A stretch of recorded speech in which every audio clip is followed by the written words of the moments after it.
Hi everyone, this is Julius Cano and welcome back to my channel. Miss nyo ba ako? Kasi ako na-miss ko kayo. For today's video guys, magluluto tayo ng ulam natin para pang pamahaw. Yes, oo. May bangus pa man tayo sa rep, so atin tong papaksiwin. Hindi ko alam kung papaksiwin ba ito o adobuhin. Kasi ang alam ko kasi basta paksiw, suka, tapos mantika, tapos tubig lang yung ilalagay sa isda. Pero ito sa akin gusto ko kasi may tuyo. Kasi hindi ko gusto yung isda puti pa pag maluto. Dahil para sa akin, para panghilaw. Kaya nilagyan ko ito ng toyo. Yes, kaya ang tawag ko dito paksiw na adobo. Yes, oo. Simple lang yung mga ano dito no, mga step natin dito sa ating niluluto kasi iba-iba naman tayo ng ano klase sa pagluto. Akin munang minimix sa karahay yung ano mga lamas like ahos, bombay at saka luya. Nilagyan ko ng toyo, mantika, suka, tapos tubig.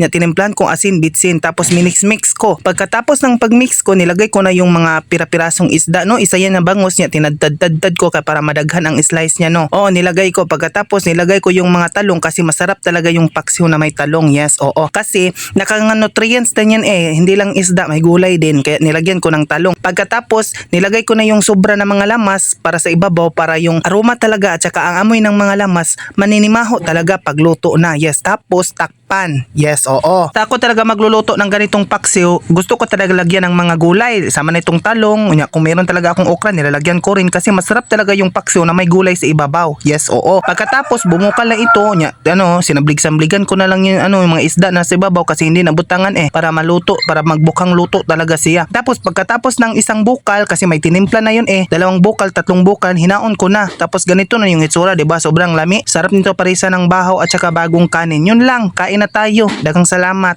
Luto na nga to ang bangus nga paksiw nga ng talong no. So mga unata, pamahaw for today's video.